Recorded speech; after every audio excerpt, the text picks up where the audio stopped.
turn off my video.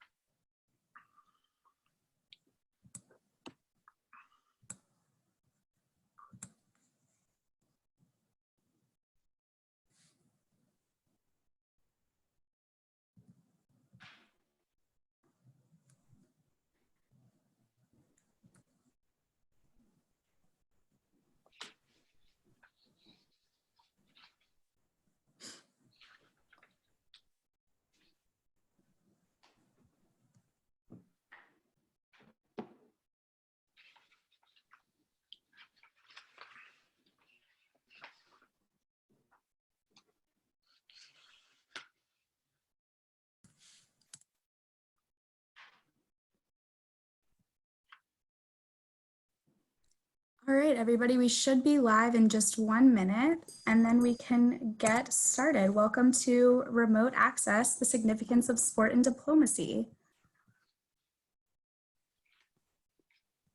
If my internet will work.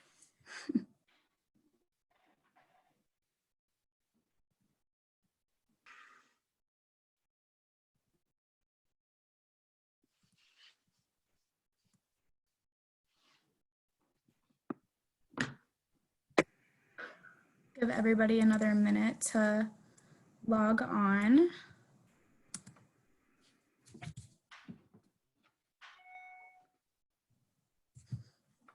Lisa, if you want to get started, we can, while we prepare to go live. Thank you so much. Sure.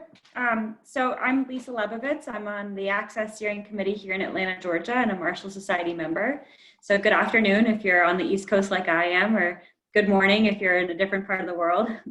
Thanks for joining this remote access program, The Significance of Sport and Diplomacy. My access journey actually started in 2014. I was introduced to Dove Wilker, who's the Atlanta Regional Director and an expert in relationship building, like most AJC employees and volunteers. I was starting out as a young fundraiser, and he really helped show me the ropes on what it means to get to know someone and be able to help them build their own connections, and in turn it helps you build yours. So I think AJC does that on a personal and global level, which is why it really speaks to me and why I've really enjoyed getting involved with it.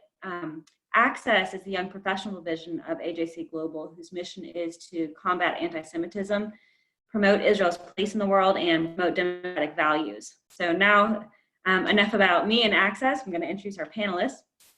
Trina Bolton is a program officer in the U.S. Department of State's Sport Diplomacy Division of the Bureau of Educational and Cultural Affairs.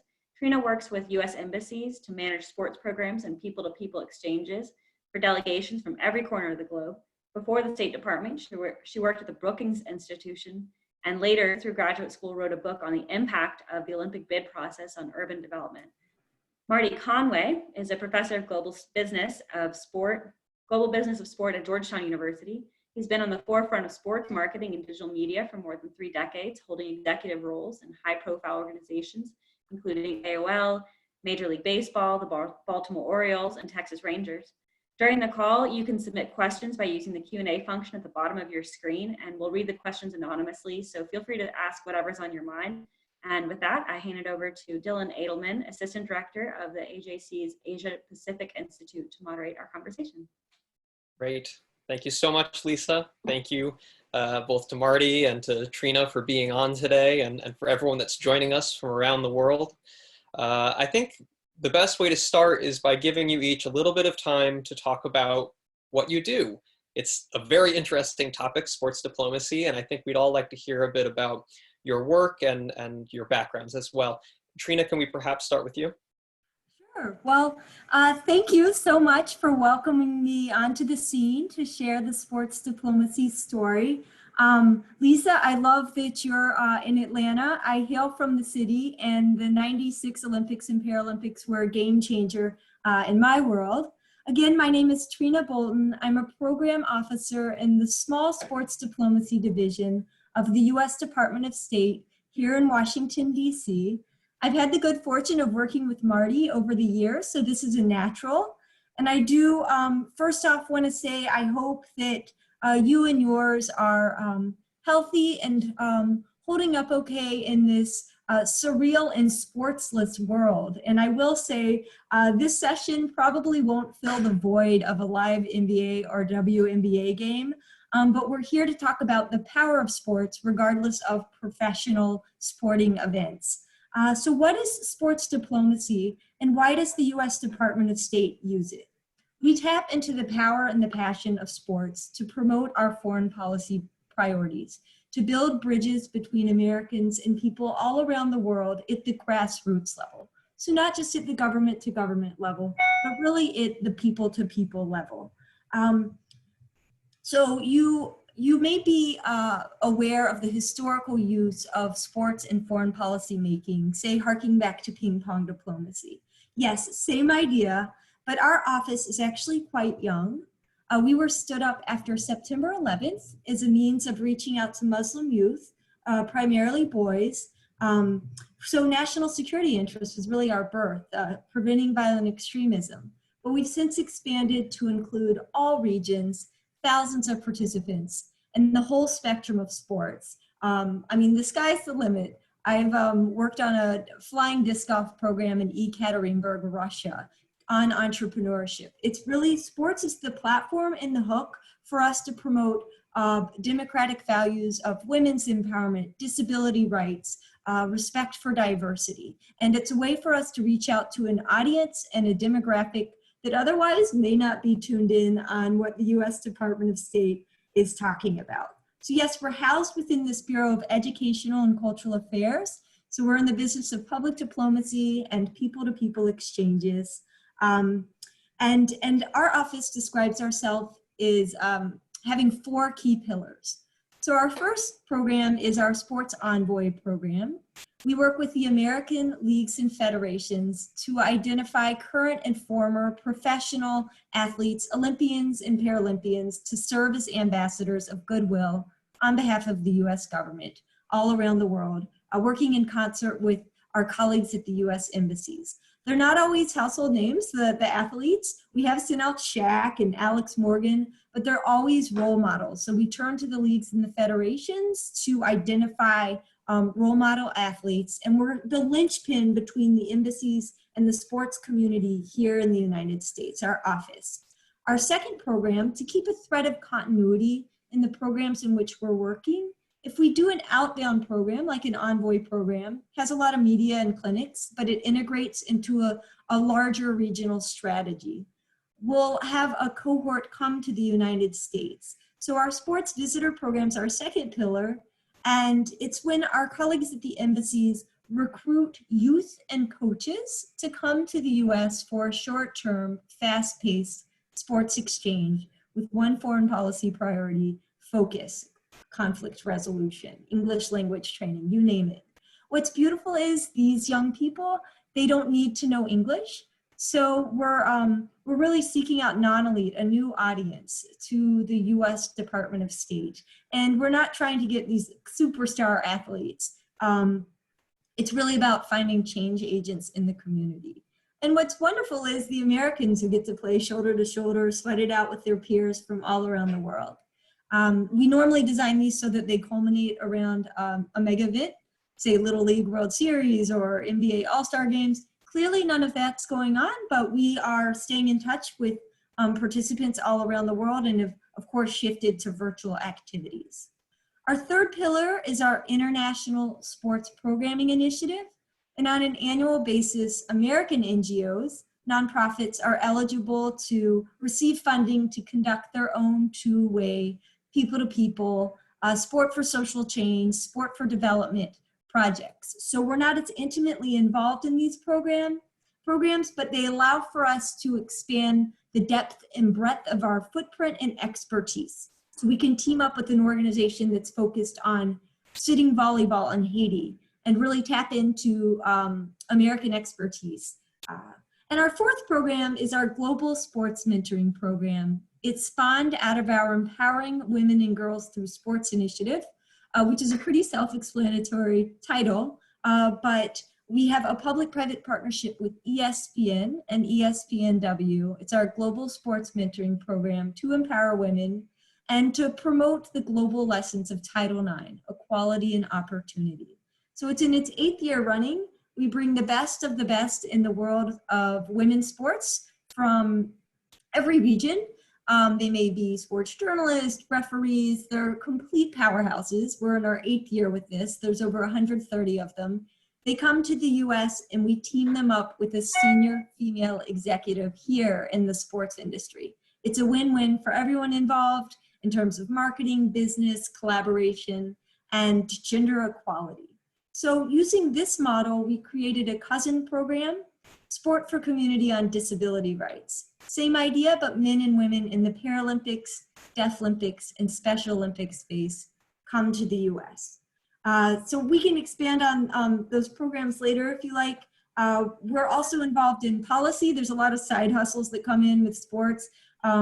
We don't have a Ministry of Sport here in the United States. I say one of the only countries. So we're uniquely poised to work with our colleagues in other bureaus to focus on policy, even if it's the dark side of sports, say mega sporting events and human rights violations. We always stand ready to try to piece together the kind of patchwork that is the US sports system.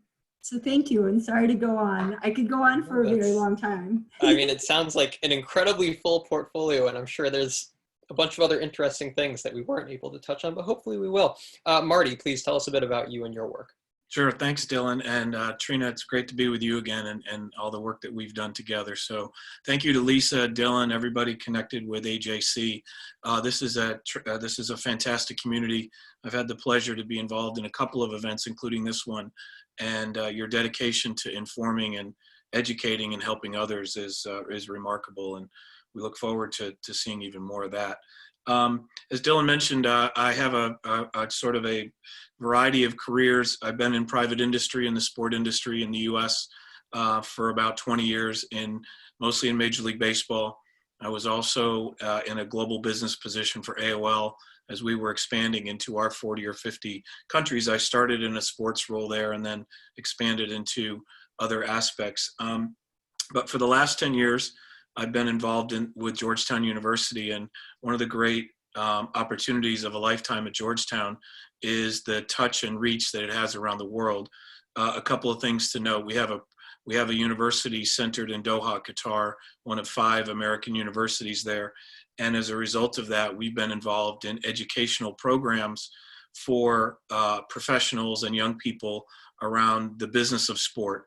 One of the things that Trina touched on is that this fabric built up of sports includes participation and tourism and hospitality and other things.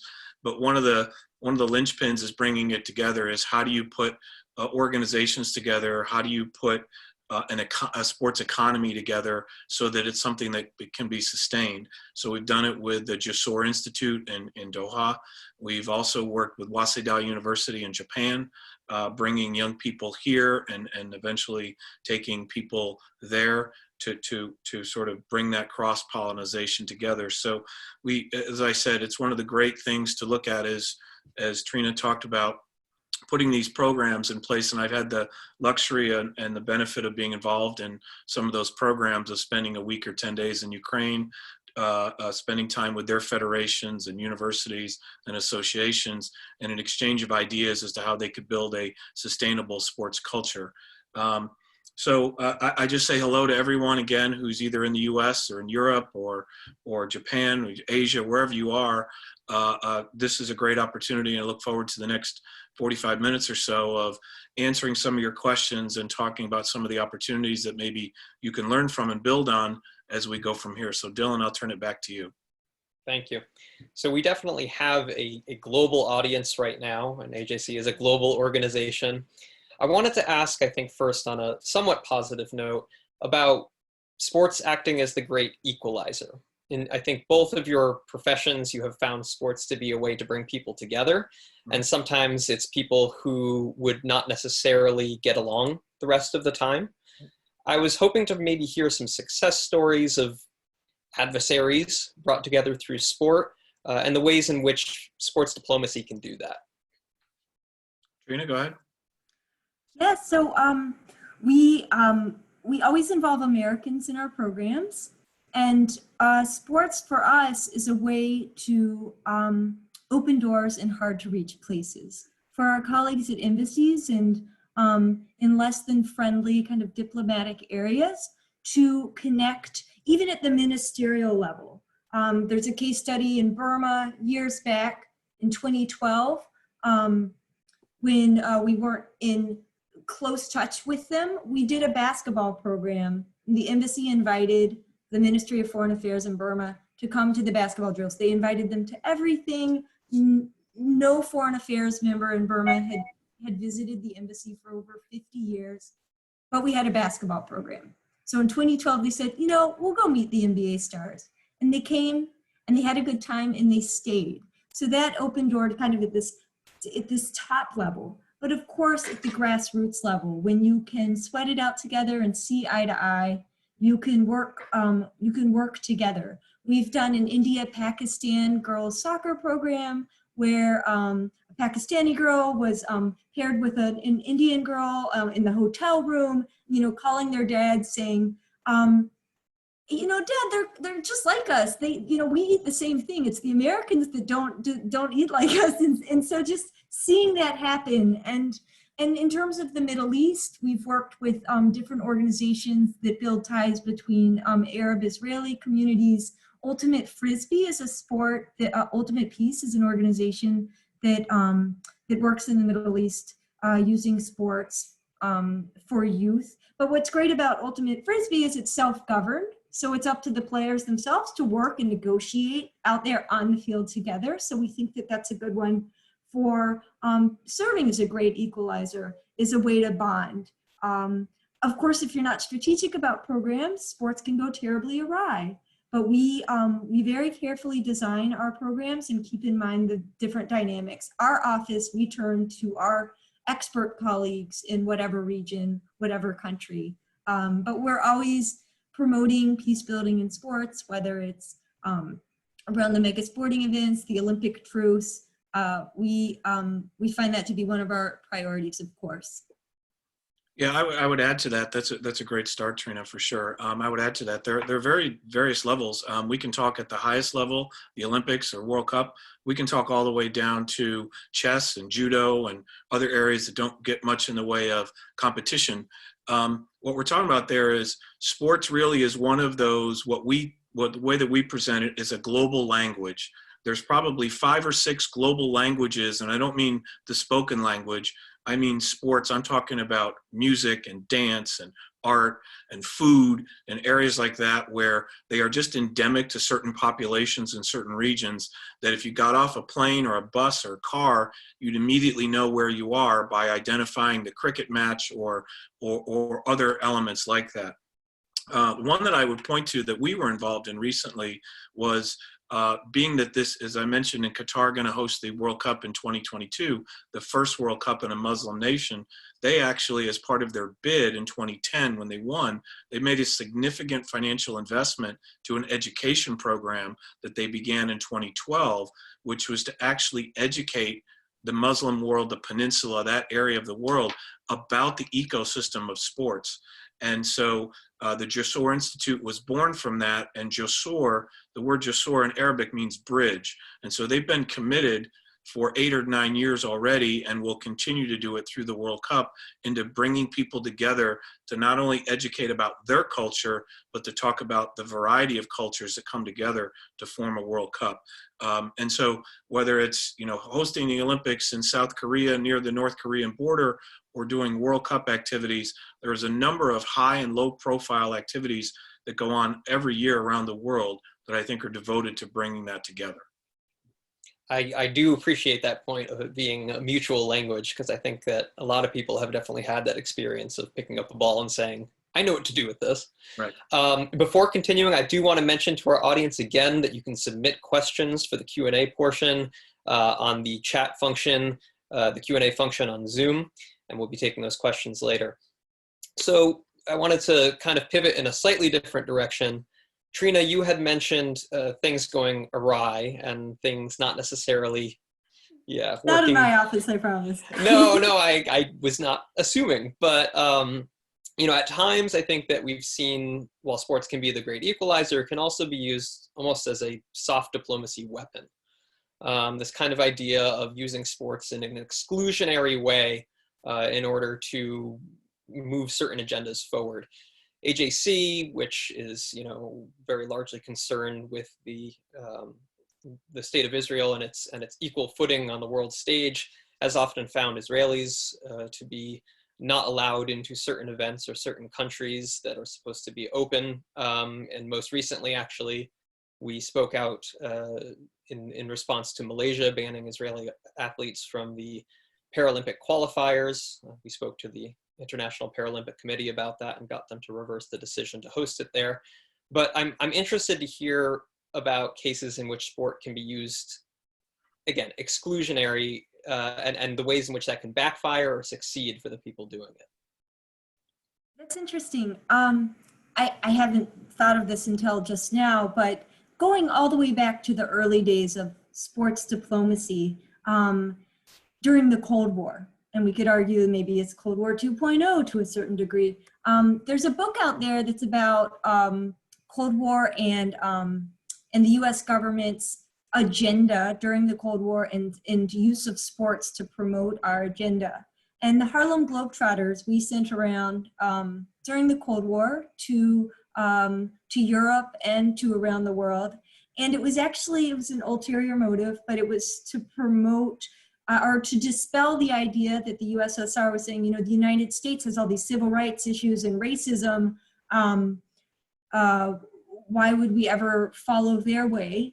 And then we send around the Harlem Globetrotters, many of whom are African American, and say, "Oh no, look, we like kind of a dog and pony show. Like, oh no, everything's fine. Look at these Harlem Globetrotters." Harlem Globetrotters didn't really know why they were there. They were playing, and so that's a history that's dark and that we're ashamed of. But more recently, we've done a lot of programming with the Harlem Globetrotters, and we can be proud that we're truly celebrating diversity and turning away from that ulterior agenda and saying, hey, this is good for everyone. Youth empowerment, anti-bullying curriculum out on the basketball court. So that is, in the past, that's kind of the concept of an ulterior motive or agenda that the US government has actually promoted, and how we try to stay away from that in a more genuine way in terms of promoting foreign policy that's beneficial for everyone in the world, a more stable and secure society.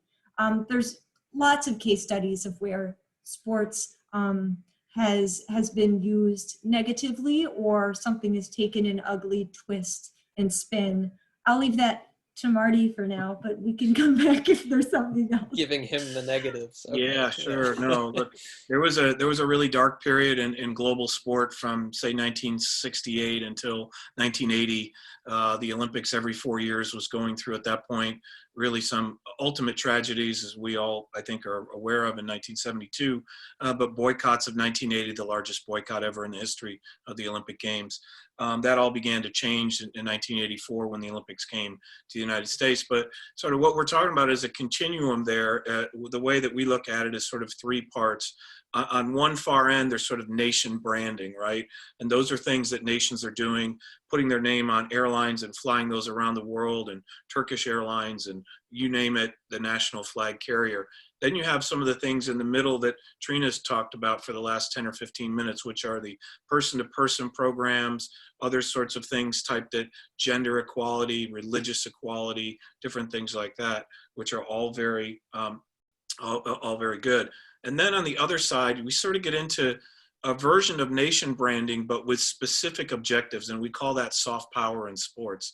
And that's where you're taking elements of the state, whether it's Gazprom, which is the state-owned national gas company, and making way by buying sponsorships in German football to build pipelines all the way through.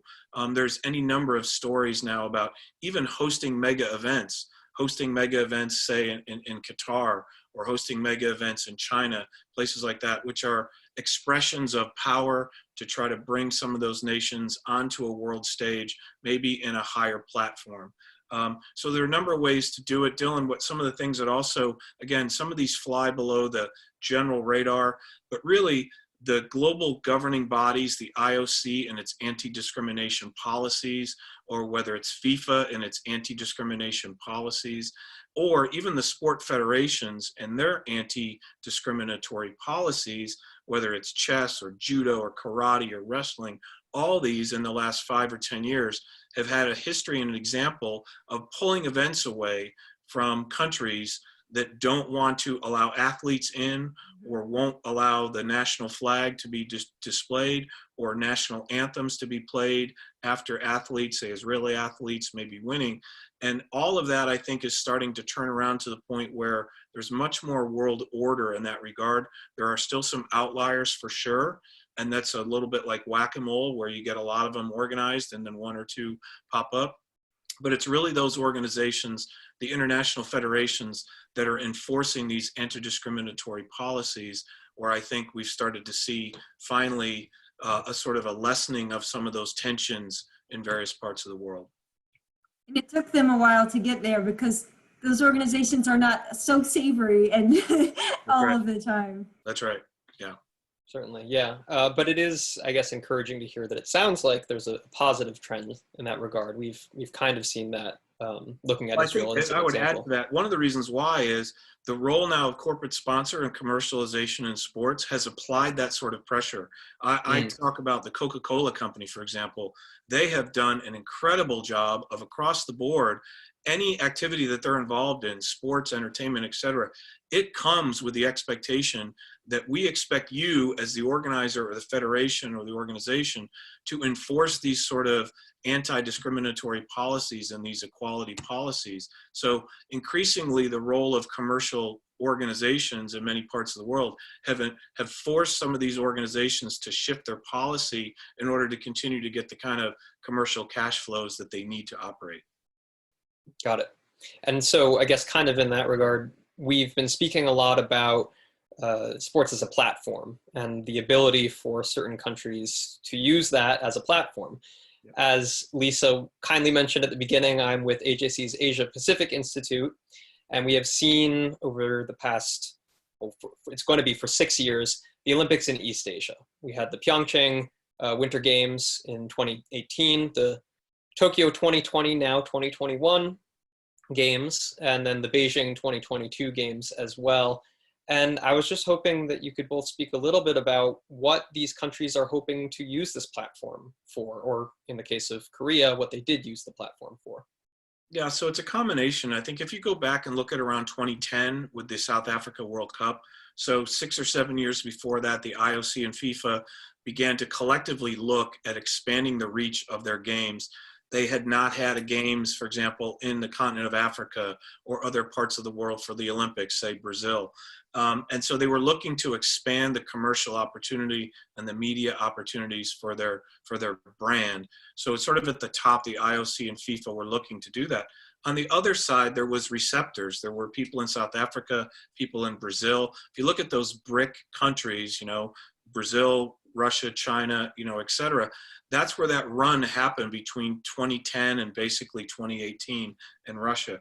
And there were lessons learned. Again, the lesson was from the 1984 Olympics that you could be commercially successful with the Olympics. That spawned the run from 1992 in Barcelona onto places like that. Now, unfortunately, some of that was overspent, right? And so we know the history of that. But I think specifically what you're looking at there in the Asia Peninsula is the IOC was looking at ways, is there some way that we can use the Olympics to bridge between North Korea and South Korea? Are there some commonalities? So in that regard, China has just been looking to take on as many mega events as possible. They're looking to bring themselves onto that world stage, not just at the United Nations, but when you run flags at, you know, an Olympic Games, or you run the finals of the FIFA World Cup, something like that, it brings you onto that platform. Tokyo, on the other hand, was sort of a pivot for the IOC, which is they'd had 8 or 10 years of really rough experiences and in places where the games had been overrun and hadn't really been organized very well.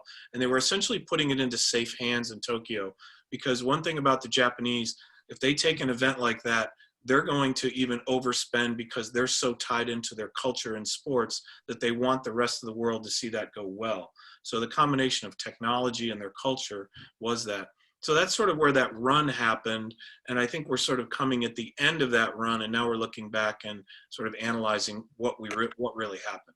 We've also seen, due to the kind of the proven negative legacies of mega sporting events, we've seen some countries and some cities, even some cities within the United States, turn away and reject the concept of even bidding for the games, to host the games. So there's been rejection of it as well, but then there's been welcoming open, warm arms to it. So I think it's just a matter of balancing that and finding what location works best for everyone involved. For our purposes, the U.S. Department of State in our Sports Diplomacy Division, anytime there's a mega sporting event, we do a lot of special initiatives around it. We usually work with their Ministry of Culture and Sports to have a campaign, say Go for Gold in Japan, around education and educational exchanges. And for us, it's a way to do targets of opportunity. If a lot of Team USA is going to be overseas for pre-mega event trials and competitions, that's economical and efficient for us to do some pop-up clinics. So we had Katie Ledecky do some programming in Japan.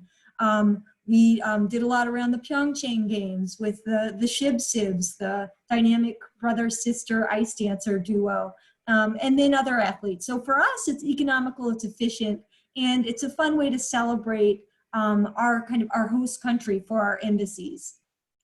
And so you're speaking right now about partnerships, and something else that I wanted to kind of circle back to is the concept of public-private partnerships, which I know that you're doing at State with ESPNW and other organizations. Can you speak a little bit about the pros and cons of a public-private partnership, and Marty as well, if you want to jump in on that? So for the Global Sports Mentoring Program, the State Department has myriad PPPs, which is strategic. And our one official MOU is with ESPNW, which is ESPN Women. And it's our Global Sports Mentoring Program to empower women. Lots more pros than cons from my personal experience, but there's complexities. There's a need for communication. So ESPNW, the U.S. Department of State, and our cooperative partners are the University of Tennessee's Center for Sport, Peace, and Society.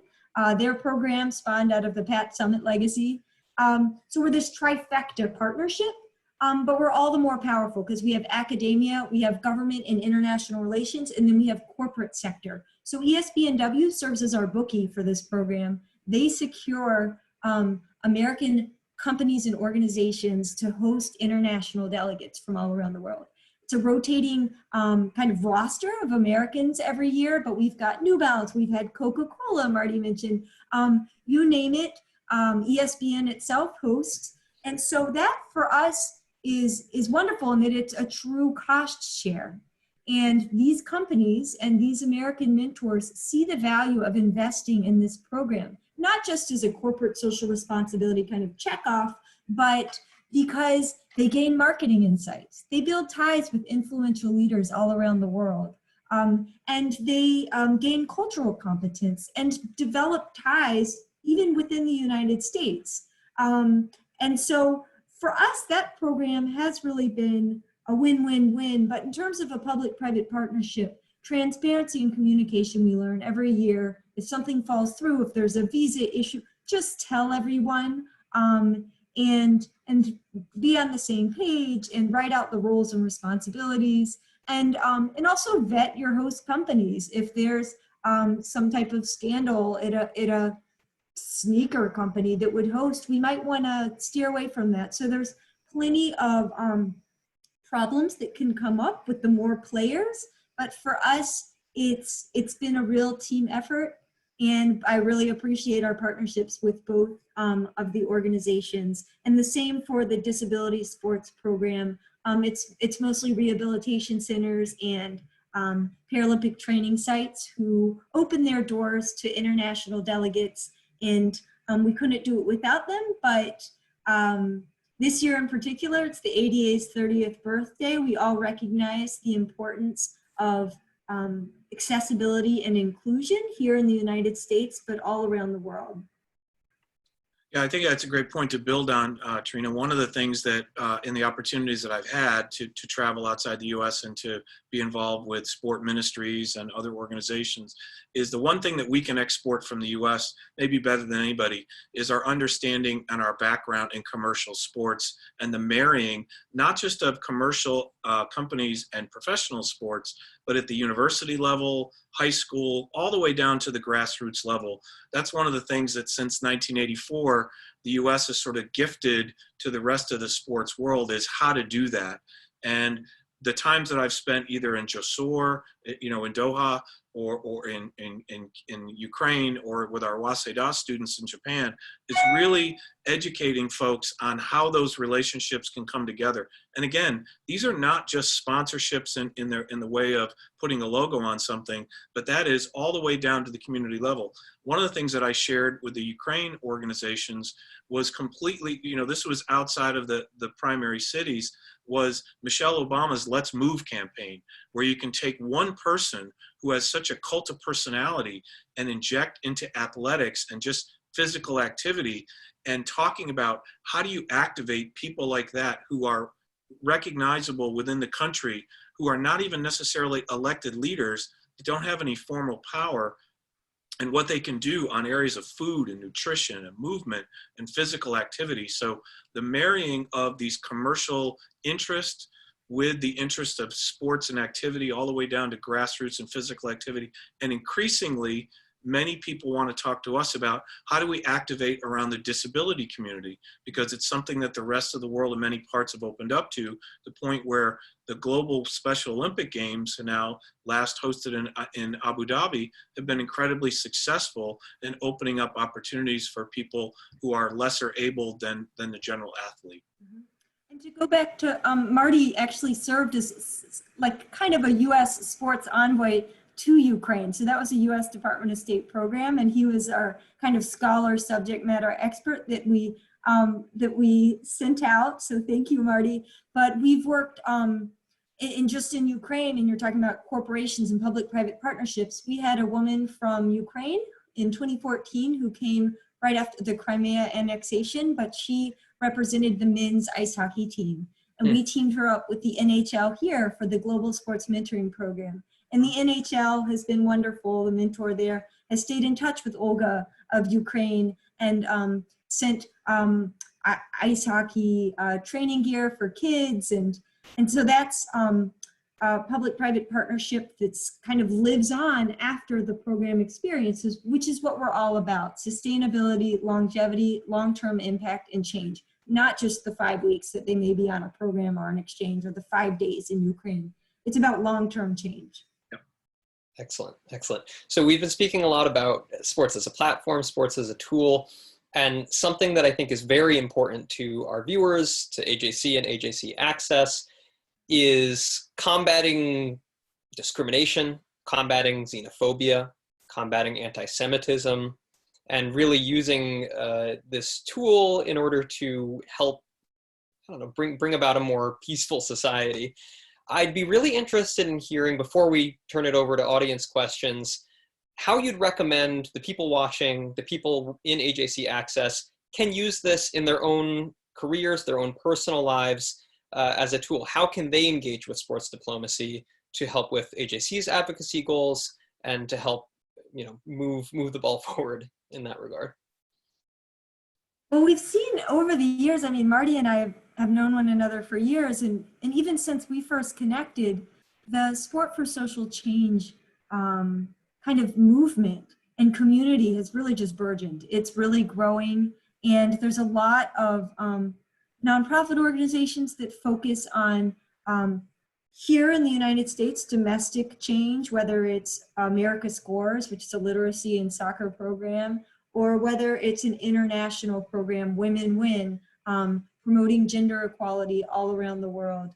And yeah, overcoming discrimination and using sports as the unifier, it's now turned into this kind of field of study, practice, academically, but also in the practitioner's realm.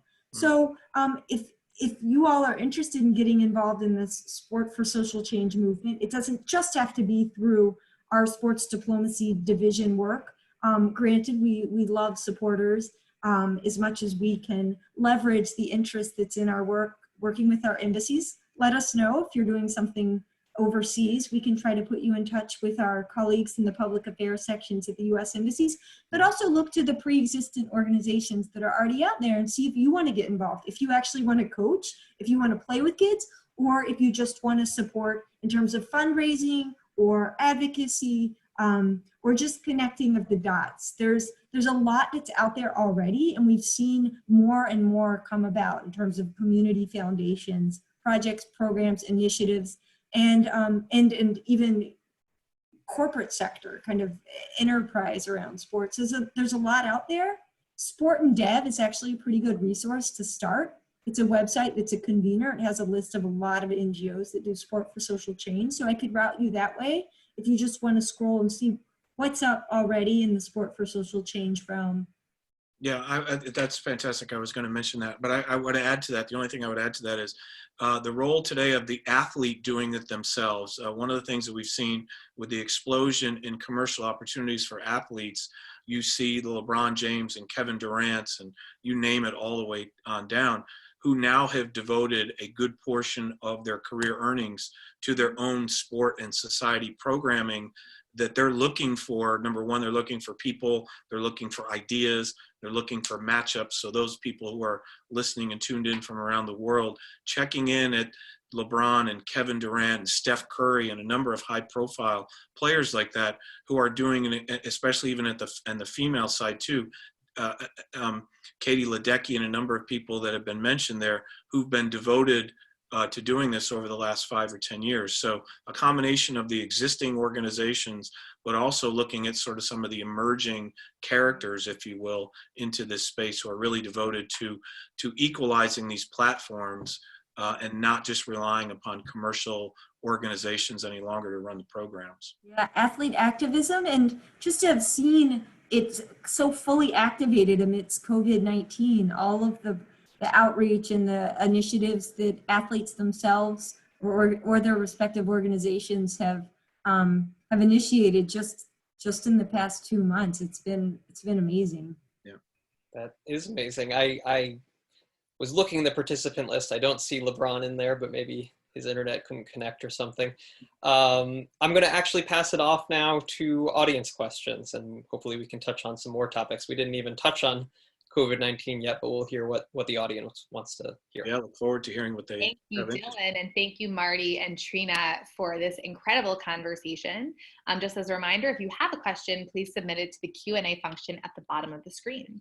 Our first question comes from Shira, and her question is about sports programs are frequently successful in the short term in changing attitudes, but can be considered one-offs with little proven long-term results.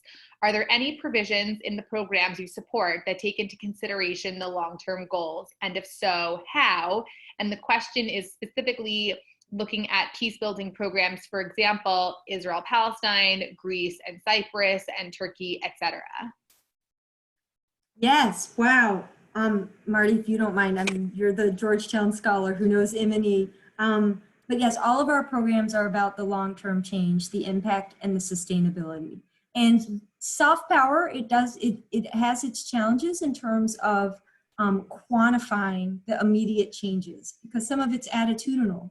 But we've gotten better at monitoring and evaluation. Our cooperative partners within every grant that we have, I would say a core component is on follow-on surveys and long-term change and check-ins years out. We still do 8-year out surveys and reunions overseas. So within the Global Sports Mentoring Program, we do outbound programs years later to reunite American mentors, but to also check in on the progress of the delegates and their action plans. So we've done programming in Jordan, Egypt, and this is years after delegates have been a part of a program to see what roadblocks they've faced, what hurdles they've overcome, and what else we can do to make sure that our programs are really making long-term change. And our embassies are there to keep what we call our alumni, any delegates who come through our programs.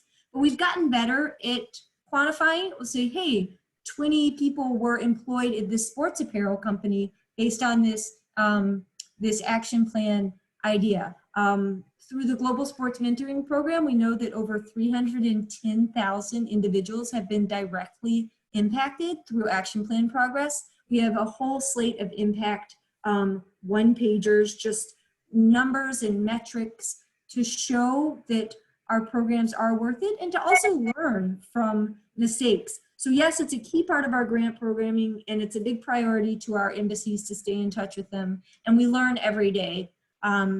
And in terms of peace building and change on that front, I would just, I think of one of our grant partners over the years, Peace Players, and they've done work in both the Middle East and Cyprus and Greece. And they actually just ran a monitoring evaluation workshop because they're trying to show how lives and minds have been changed for the better because of this basketball program that brings kids together and coaches together over basketball when their communities are butting heads. Yeah, I would just add to that, Georgetown obviously has a long history of being a convener. The School of Foreign Service and our diplomacy efforts, I think, hold up well, around the world. So we've actually brought people back together after programs and conducted it there. The thing that I would add to that is that increasingly the word legacy and the devotion to legacy has been an important part of events, not just the Olympics. I would point to the 1984 Summer Olympics in Los Angeles, which ended with a $240 million surplus, which they then turned over to their legacy foundation. And LA 84, frankly, is the reason why, the success of it is the reason why Los Angeles as a city embraced the Olympic Games again, whereas, as Trina mentioned earlier, many parts of the US said no to the Olympics. But in LA, that legacy foundation had been so successful with local programming supporting youth and underserved areas that they were welcoming the games back. So right now, increasingly, the event structure around the world is looking at legacy funds and legacy planning. And frankly, we should not expect any city or country to be hosting an event going forward without a significant devotion to legacy, human rights, civil rights, workers' rights, employment rights, et cetera, as a part of that. So that's something that we add to when we contribute from our positions at Georgetown, but that's sort of the way it looks, I think, going forward. And transportation infrastructure development. That's what my area of focus was on. Mega sporting events, the least exciting component. Right. Great. I think it's interesting. Yeah. It appears we actually have a couple questions which are very similar to each other. So I'll do my best to try and merge them as best as possible. So there was some conversation earlier about political posturing that took place during the Cold War and around the Olympics. And naturally, there are questions concerning various human rights issues that take place in some of the nations in which we have mega sporting events, whether it's in the Gulf or in China. So the question that comes from several members of the audience is, what is the role of boycotting in sports? Is there a method here in terms of how we create opportunity for having forward conversations about issues of human rights? What is your take on this topic? So yeah, I could give you a little bit on that, I think, and that is that, number one, hats off to the people who have applied pressure to these international organizations, because for the most part, they've been rather untransparent in the past about that. To Trina's earlier point about bidding, one of the things that came about was in the last 10 years, there's been almost a reduction in bidding to the point where certain Winter Olympic Games have had maybe one bidder at the end of the day. And as a result of that, the IOC, for example, awarded 2024 and 2028 at the same time an opportunity to get their act together, frankly, to put programs in place, which they do have now in Reform 2020, the Agenda 2020 of the IOC, which is to say that there has to be some transparent goals now that must be achieved, not just after the games have come and gone, but while they're in the process of building. And I point to an example of which we were involved in through Georgetown, which is, I think I've been in Doha many times since 2012. I've seen a complete reversal in the approach, and that was they had a society there which there were a lot of private employers and other people doing things which nobody should expect to be comfortable with. And as a result of the spotlight being brought to the partners who are putting the program together in Qatar, they have actually loosened a lot of those restrictions, not completely yet, but to the point where people can now actually control their passport, do things like that. So I think the increased spotlight of the size and scope of these games has brought a lot of people to the table who have the better interest at heart of individuals, organizations, human civil rights, workers' rights, women's rights, et cetera. And so I applaud that. Now, are they where they need to be yet? Clearly not. But this increased pressure, I think, has helped sort of change the dynamic here a little bit to the point where going forward, not just being awarded the games, but what are you doing while you're building the games? And you could literally lose the games bid if you don't conform along the way. So I think those are some of the things that are out there that I think are somewhat of a benefit right now. Again, it's a difficult transition, but I think a difficult benefit in removing some of that opaqueness that went into previous games bids. And our Bureau of Democracy, Human Rights, and Labor at the State Department, they were a part of the establishment of an independent Center for Sport and Human Rights. It's in Switzerland. One of our soccer envoys, Mary Harvey, who's served overseas probably 5 times for our office, she is the head of it right now. There are pit bulls about mega sporting events and work with Human Rights Watch on everything related to labor rights, to corruption, and then some. So we're involved through our different kind of avenues, and it's very important to the department, and it's something that comes up with every mega sporting event. We're already looking to 2026 in the World Cup with Mexico, Canada, and the United States. Our Bureau of Democracy, Human Rights, and Labor is focusing attention on journalism rights in Mexico as it relates to this mega sporting event.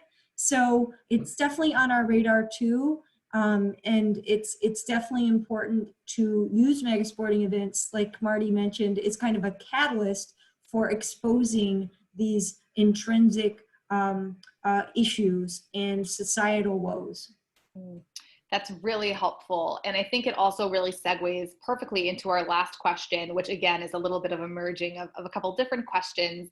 But we talked a little bit about platforms in terms of athletes and in terms of the teams, and we've seen some really great things that can come out of teams.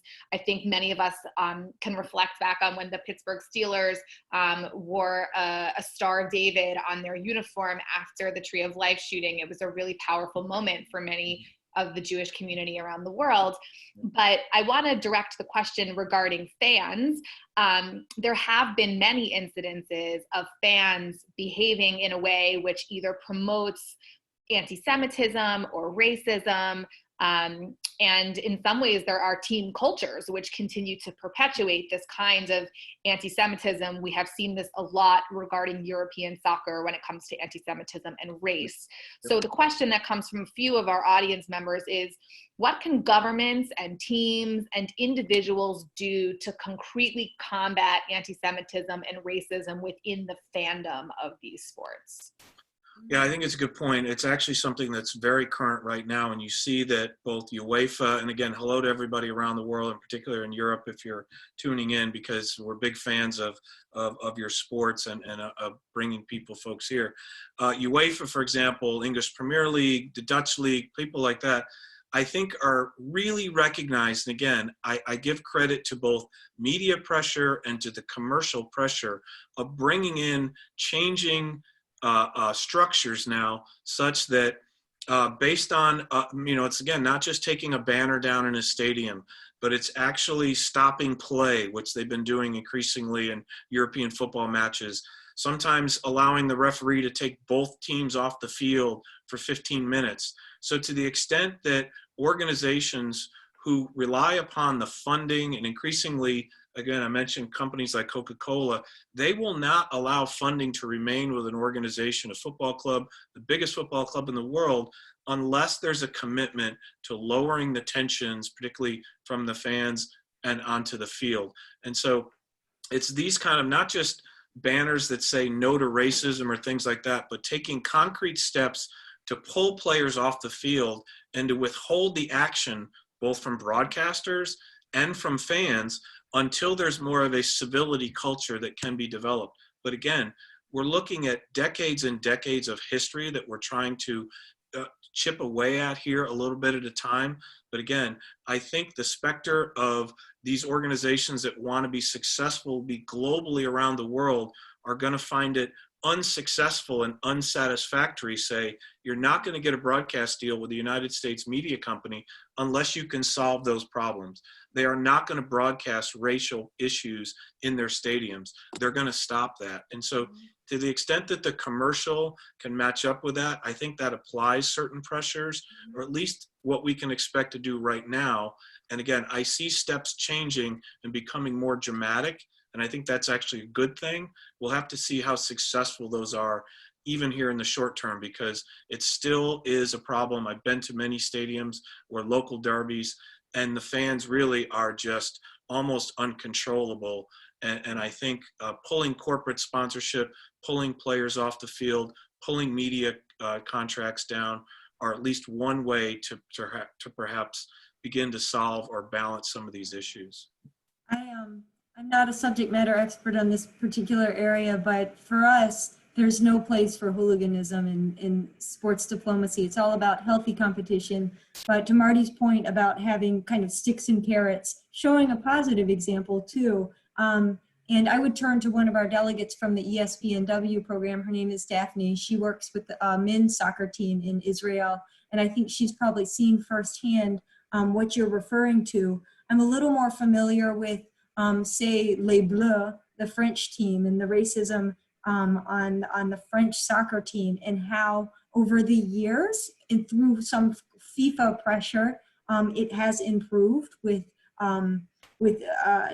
sticks in terms of disciplining players who show racism on the field. And then also with the NHL, there was a racist moment out on the ice by fans. And the team really, I think it was Chicago, they donated money. They were lots of statements, just expressed lots of regret about the fan that made a racist remark to a player, and then donated, I want to say, a lot of money to an African-American ice hockey organization, youth organization in Washington, D.C., because it was directed to a Caps player.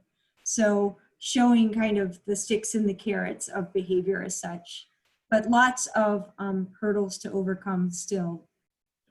And I think that those who are viewing probably would like to get their hands into this, considering the power that has been demonstrated over the course of this conversation of sports diplomacy and the things that it can potentially help solve. So before handing it back to Lisa to close us out, I was hoping to just give each of you perhaps another minute to perhaps reiterate some of the resources that that our viewers can tune into to help get involved in the process. Trina, you want to go first? We have a sports diplomacy website. We have a global sports mentoring program website. If you want to learn a little bit more about our actual programs, of course, we're connected to all of our U.S. embassies.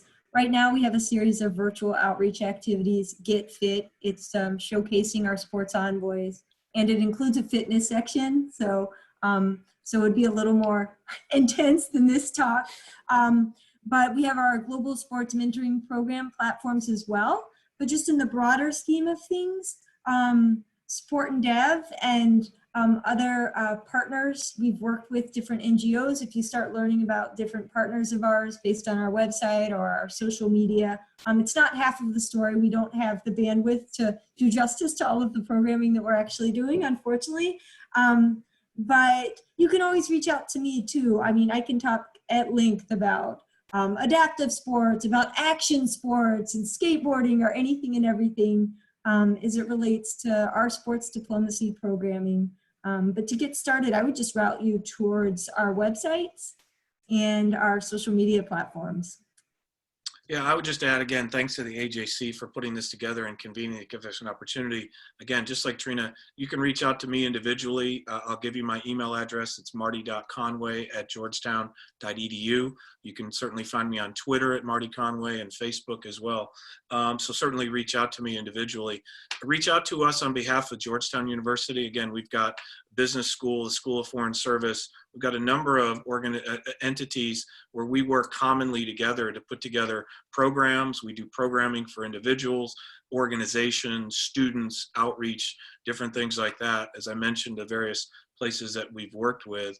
And we particularly have an interest in sport for development, sport for philanthropy, sport for equality, different areas like that. And we try to bring sort of our commercial expertise and mix it with our sort of foreign service expertise and other areas like that to try to mix it all together and to come up with something. Again, if you're tuning in from outside the U.S., contacting the U.S. Embassy in your country, the Cultural Affairs Division, that's where some of these programs evolve from. And again, they are not just talking about the commercialization of sport, but we're talking about grassroots sports participation, how to activate individuals and activate influencers, how to work with social and digital media, areas like that. So happy to work with anybody that wants to spend the time and outreach to me. I'm talking to you from outside of Washington, D.C., but certainly available at any time through programs like this or elsewhere. Well, thank you so much, Marty. Thank you so much, Trina. It has honestly been a pleasure. I'm now going to pass it off to Lisa for the physical component now, for the end of the program.